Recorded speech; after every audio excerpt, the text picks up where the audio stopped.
The July garden is full of beauty and abundance, but it can also mean that things are declining as well. Today, I'm gonna give you guys a full garden tour to give you a little bit more insight on what's currently going on in my garden.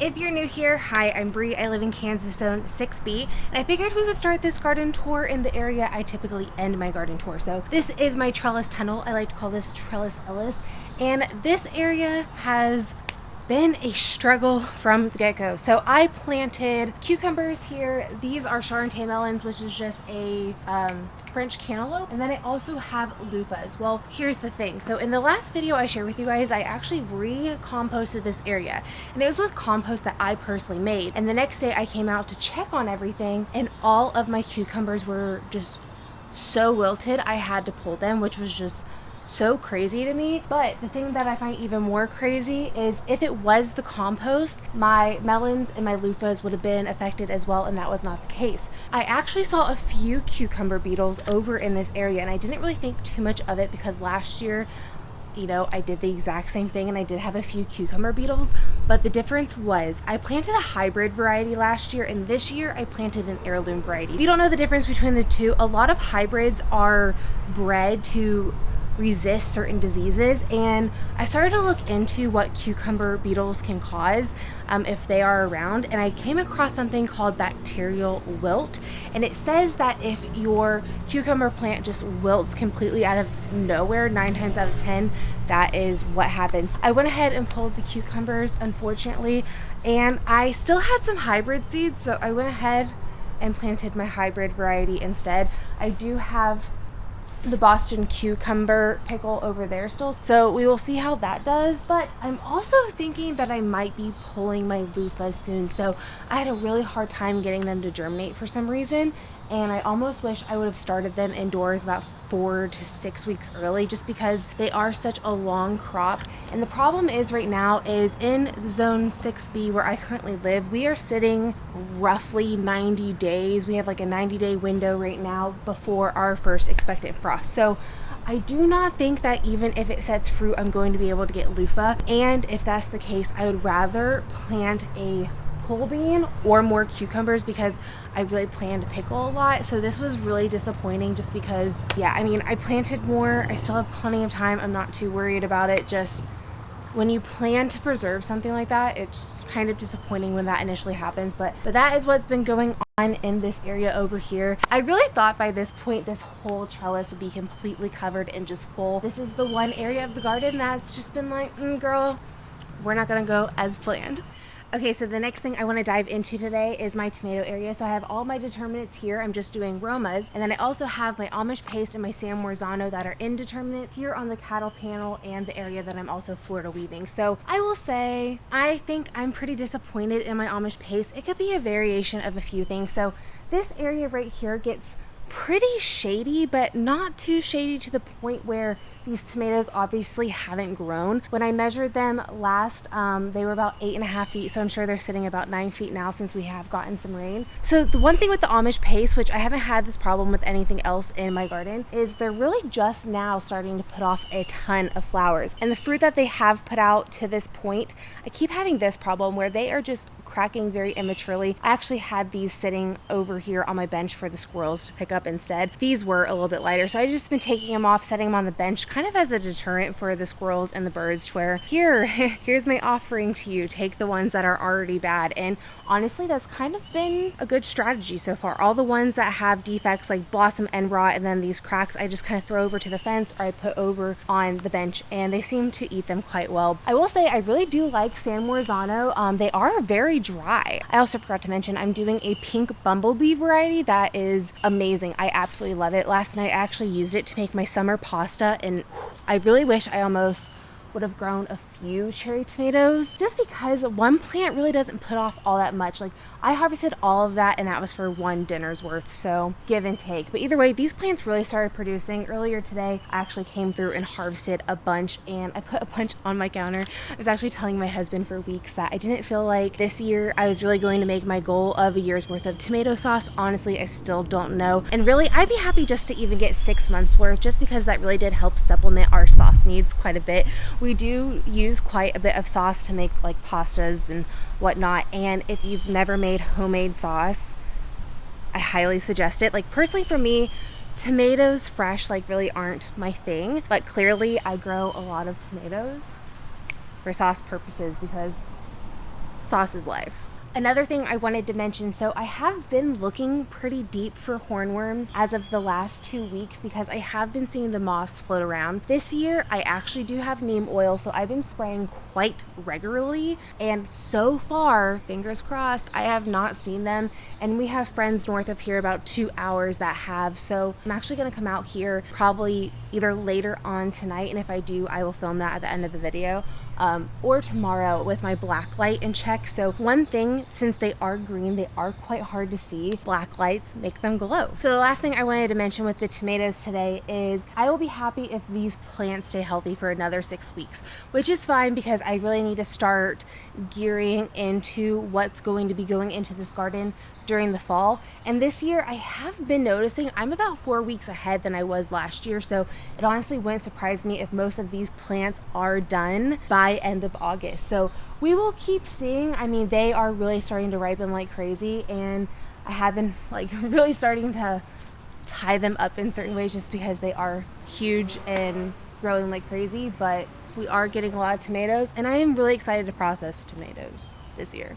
So over here we have all of my onions, and as you can probably tell, there's quite a few of them that are flopping over. I'm actually going to be harvesting them probably tomorrow, if not the next day. Oh man, there is a large spider web in the middle there. I just need to make sure that there's no rain in the forecast. We've been having rain on and off, and it's been kind of iffy in the next few days. I'm actually going to put a fence up on my front porch and just let them cure for about 3 or 4 weeks depending. One thing I have liked, I have harvested a few of these already, and since they are various size, they're not just the large ones you get at the grocery store, they're medium and small as well. When you don't need a large onion, you don't have to use one. Either way, I'm pretty impressed for my first year growing onions. It definitely could have been better, but when I do harvest these, I will definitely take you guys along for that little journey.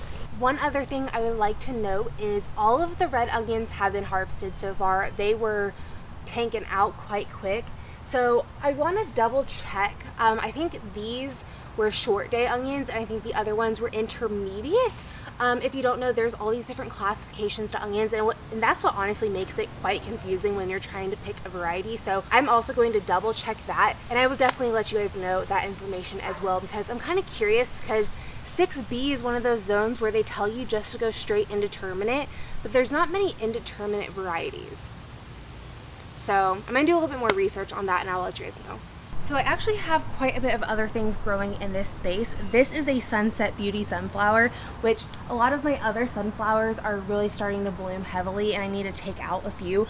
So these ones will actually really start to kick in the next few weeks. So these are going to harvest later, and I did a succession sow of sunflowers just so I could have some fall sunflowers as well. And I think I actually have a variety I might be able to plant within this 90-day window. I might try as well. But I also have all of my dill here that's going to seed. It is starting to dry out, and honestly I don't know if I'm gonna ever have to buy dill seed again. This is just amazing. I also have oregano, cosmos, mint, which the mint is really starting to overflow now, parsley, oh my gosh, zinnias, and then some more oregano. And then I also have over here, which I don't know if you can really see in the view or not, I have some rosemary, some sage, and some thyme that I've had planted for a few years.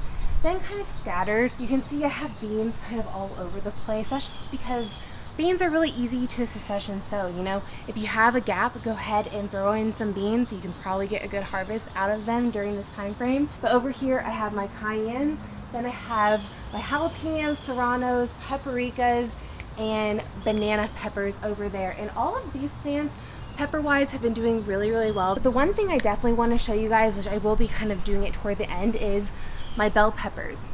My bell peppers have been a very interesting story compared to the cayennes and everything else I named off. I have quite a bit of peppers because we love peppers here. I'm actually going to be doing a pickle variety of peppers, and then I'm drying out paprikas and cayennes. I love drying out cayennes for red chili flakes, and paprika powder, of course. There's also a lot packed in this area as well. Of course, you can see these sunflowers, but I also have Kentucky pole beans, some zinnias, cosmos, nasturtiums. I have a bunch of dill right here that you can't see. And I actually have my black beans right here that are really starting to take off. So these are going to be black shelling beans, like your black beans that you buy from the store. So I'm really excited to see how many I can get out of just this little area here. Because I think one day it'd be really cool to grow quite a big area of beans, because beans are great and nutritious, and why not? But I also have strawberries along here, which I did prune the other day, and I took off the cages, you might be able to tell.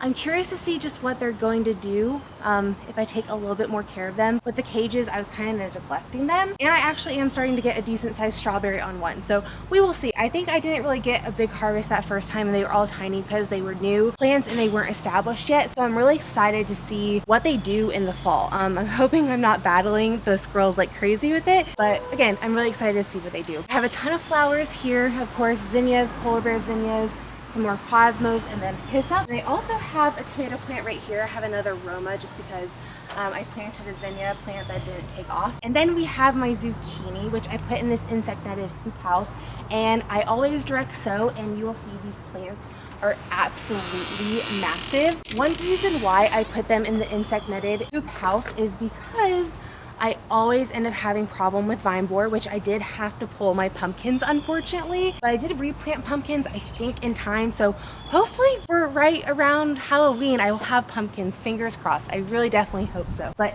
these plants are really starting to just go crazy. They are producing little zucchinis and flowers. So I am having to come out here and hand pollinate because I do have this netting above. Nothing is pollinating for me. So right here on my A-frame trellis is actually where I replanted the pumpkins, and then I also have a few cucumbers planted just to see. I also have these Kentucky pole beans over here just to allow them to trellis along the sides, and they're really starting to take off as well. And then I have my bush beans right here. If you have the space, guys, put some beans around. I'm telling you, use that space. You'll get even more of a harvest, and it's definitely worth your while. So one thing I really wanted to show you guys over here is this is the bell pepper area, minus I do have one cayenne pepper plant here because I always mismark something. So it's living its best life with the bell peppers, but the bell peppers really haven't been producing any flowers or fruit for that matter. I really only have 2 fruits at all on any of these plants, which is quite shocking to me. So I actually bought a soil test that we are going to do because I'm almost thinking that this bed might just be very nitrogen heavy, and I might need to add a little bit more phosphorus and potassium because that's what really helps them blossom and just continue to produce, and I have not done that this year. One way I did that last year is I made banana peel fertilizer, which I have not done yet this year. I've just been composting my banana peels, so maybe that is my sign to get on it. But let's actually do the soil test. All right, so let's see here. According to the chart, a 7, maybe a 6, 7, which is actually where the peppers need to be. So the last thing I wanted to talk about today are these Russian Mammoth sunflowers. So I definitely had to let them have their own little moment because they are going to be at the end of their life cycle come the August garden tour. But I am absolutely in love, guys. So I measured this at the beginning of the week, and it was sitting at 9.5 feet, 10.5 if you measured it from the ground. And I think it's probably closer to sitting to 11 off the ground now, which is really cool. So all of them are forming their heads -2. I did succession sow a few, so hopefully I get a few blooms. But right now, I think they are at their very peak as far as like all of them being height and healthy and just really stunning. I've been really enjoying them. So I've been enjoying them so much that I actually ordered a few more seeds for winter the other day, and I ordered a Mongolian giant, and those can average about 14 feet high. I do not think I will be able to grow that this year, but I am very excited to have that in my arsenal of seeds. But I hope you guys enjoyed getting a little bit more insight to the July garden. I will see you all next week. Bye!